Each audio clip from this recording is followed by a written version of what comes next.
At that time Mary got ready and hurried to a town in the hill country of Judea, where she entered Zechariah's home and greeted Elizabeth. When Elizabeth heard Mary's greetings, the baby leapt in her womb, and Elizabeth was filled with the Holy Spirit. In a loud voice she exclaimed, "Blessed are you among women, and blessed is the child you will bear. But what am I so favored that the mother of the Lord should come to me? As soon as the sound of your greeting reached my ears, the baby in my womb leapt for joy. Blessed is she who has believed that the Lord will fulfill his promises to her." And Mary said, "My soul glorifies the Lord, and my spirit rejoices in my God, my Savior, for he has been mindful of the humble state of his servant. From now on all generations will call me blessed.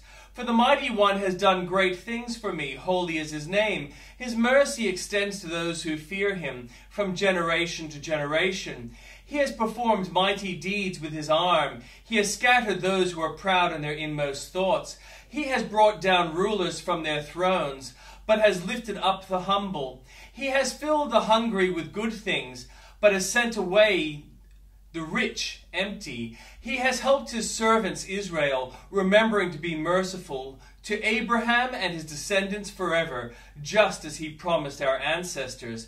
Mary stayed with Elizabeth for about 3 months and then returned home. And the Old Testament reading. Now Adoni-Zedek, king of Jerusalem, heard that Joshua had taken Ai and totally destroyed it, doing to Ai and its king as he had done to Jericho and its king, and that the people of Gibeon had made a treaty of peace with Israel and had become their allies. He and his people were very much alarmed at this, because Gibeon was an important city, like one of the royal cities. It was larger than Ai, and all its men were good fighters. So Adoni-Zedek, king of Jerusalem, appealed to Hotham, king of Hebron, Piram, king of Jarmuth, Japhia, king of Lachish, and Debir, king of Elgion. "Come up and help me attack Gibeon," he said, because it has made peace with Joshua and the Israelites. Then the 5 kings of the Amorites, the kings of Jerusalem, Hebron, Jarmuth, Lachish, and Eglon, joined forces. They moved up with all their troops and took positions against Gibeon and attacked it.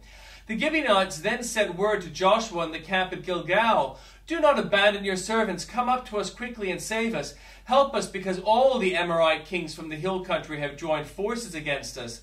So Joshua marched up from Gilgal with his entire army, including all the best fighting men. The Lord said to Joshua, "Do not be afraid of them. I have given them into your hand. Not one of them will be able to withstand you."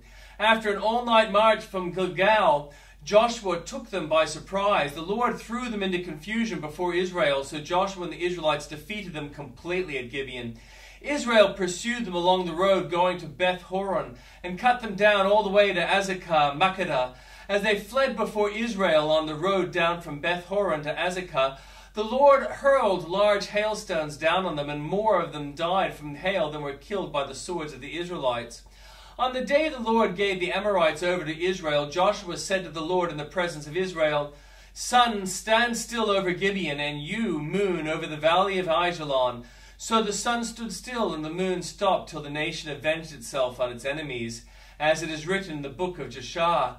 The sun stopped in the middle of the sky and delayed going down about a full day. There has never been a day like it before or since, a day when the Lord listened to a human being. Surely the Lord was fighting for Israel. Then Joshua returned with all Israel to the camp at Gilgal. Now the 5 kings had fled and hidden in the cave of Makkedah. When Joshua was told that the 5 kings had been found hiding in the cave at Makkedah, he said, "Roll large rocks up to the mouth of the cave and post some men there to guard it. But don't stop. Pursue your enemies, attack them from the rear, and don't let them reach the cities, for the Lord your God has given them into your hand." So Joshua and the Israelites defeated them completely, but a few survivors managed to reach their fortified cities. The whole army then returned safely to Joshua in the camp at Makkedah, and no one uttered a word against the Israelites. Joshua said, "Open the mouth of the cave and bring those 5 kings out to me." So they brought the 5 kings out of the cave, the kings of Jerusalem, Hebron, Jarmuth, Lachish, and Eglon. When they had brought these kings to Joshua, he summoned all the men of Israel and said to the army commanders who had come up with him, "Come here and put your feet on the necks of these kings." So they came forward and placed their feet on their necks. Joshua said to them, "Do not be afraid, do not be discouraged, be strong and courageous. This is what the Lord will do to all the enemies you are going to fight." Then Joshua put the kings to death and exposed their bodies on 5 poles, and they were left hanging on the poles until evening. At sunset, Joshua gave the order, and they took them down from the poles and threw them into the cave where they had been hiding. At the mouth of the cave they placed large rocks, which are there to this day. That day Joshua took Makkedah. He put the city and its king to the sword and totally destroyed everyone in it. He left no survivors, and he did to the king of Makkedah as he had done to the king of Jericho. Then Joshua and all Israel with him moved on from Makkedah to Libnah and attacked it. The Lord also gave that city and its kings into Israel's hand. The city and everyone in it Joshua put to the sword. He left no survivors there, and he did to its king as he had done to the king of Jericho. Then Joshua and all Israel with him moved on from Libnah and Lachish, and he took up positions against it and attacked it. The Lord gave Lachish into Israel's hands, and Joshua took it on the 2nd day. The city and everyone in it he put to the sword, just as he had done to Libnah. Meanwhile, Horam, king of Gezer, came up to help Lachish, but Joshua defeated him and his army until no survivors were left. Then Joshua and all Israel with him moved on from Lachish to Eglon. They took up the positions against it and attacked it. They captured it that same day and put it to the sword and totally destroyed everyone in it, just as they had done to Lachish. Then Joshua and all Israel went with him up from Eglon to Hebron and attacked it. They took the city and put it to the sword, together with its king, its villages, and everyone in it. They left no survivors, just as at Eglon they totally destroyed it and everyone in it. Then Joshua and all Israel with him turned around and attacked Debir. They took the city, its king, and its villages, and put them to the sword. Everyone in it they totally destroyed. They left no survivors. They did to Debir and its king as they had done to Libnah and its king, and to Hebron. So Joshua subdued the whole region, including the hill country, the Negev, the western foothills, and the mountain slopes, together with all their kings. He left no survivors. He totally destroyed all who breathed, just as the Lord, the God of Israel, had commanded. Joshua subdued them from Kadesh Barnea to Gaza, and from the whole region of Goshen to Gibeon. All these things, kings and their lands, Joshua conquered in one campaign, because the Lord, the God of Israel, fought for Israel. Then Joshua returned with all Israel to the camp at Gilgal. When Jabin, king of Hazor, heard of this, he sent word to Jobab, king of Madon, to the kings of Shimron and Akshaph, and to the northern kings who were in the mountains, in the Arabah south of Kinnereth, in the western foothills, and in Naphoth Dor in the west, and to the Canaanites in the east and west, to the Amorites, Hittites, Perizzites, and Jebusites in the hill country, and to the Hivites below Hermon in the region of Mizpah. They came out with all their troops and a large number of horses and chariots, a huge army, as numerous as the sand of the seashore. All these kings joined forces and made camp together at waters of Merom to fight against Israel. The Lord said to Joshua, "Do not be afraid of them, because by this time tomorrow I will hand all of them slain over to you, Israel. You are to hamstring their horses and burn their chariots." So Joshua and his whole army came against them suddenly at the waters of Merom and attacked them. And the Lord gave them into the hand of Israel. They defeated them and pursued them all the way to Greater Sidon, to Mishrepah, Maim, and to the valley of Mizpah in the east, until no survivors were left. Joshua did to them as the Lord had directed. He hamstrung their horses and burned their chariots. At that time Joshua turned back and captured Hazor and put its king to the sword. Hazor had been the head of all these kingdoms. Everyone in it they put to the sword. They totally destroyed them, not sparing anyone that breathed, and he burned Hazor itself. Joshua took all these royal cities and their kings and put them to the sword. He totally destroyed them as Moses, the servant of the Lord, had commanded. Yet Israel did not burn any of the cities built on their mounds, except Hazor, which Joshua burned. The Israelites carried off for themselves all the plunder and livestock of these cities, but all the people they put to the sword until they completely destroyed them, not sparing anyone that breathed. As the Lord commanded his servant Moses, so Moses commanded Joshua, and Joshua did it. He left nothing undone of all that the Lord commanded Moses.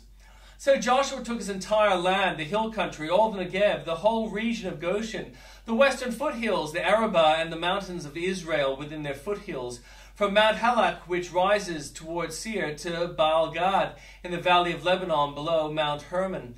He captured all their kings and put them to death.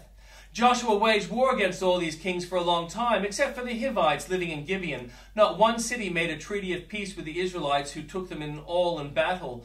For it was the Lord himself who hardened their hearts to wage war against Israel, so that he might destroy them totally, exterminating them without mercy, as the Lord had commanded Moses. At that time Joshua went and destroyed the Anakites from their hill country, from Hebron, Debir, and Anab, and from all the hill country of Judah, and from all the hill country of Israel. Joshua totally destroyed them and their towns.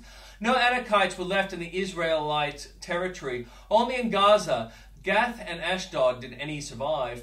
So Joshua took the entire land, just as the Lord had directed Moses, and he gave it as an inheritance to Israel according to their tribal divisions.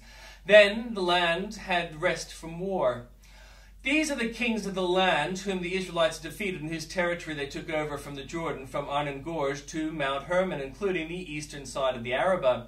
Sihon, king of the Amorites, who reigned in Heshbon, he ruled from Aroer in the rim of the Arnon Gorge, from the middle of the gorge to the Jabbok River, which is the border of the Ammonites. This included half of Gilead. He also ruled over the eastern Arabah, from the Sea of Galilee to the Sea of Arabah, that is the Dead Sea, to Beth Jeshemoth, and then southward below the slopes of Pisgah.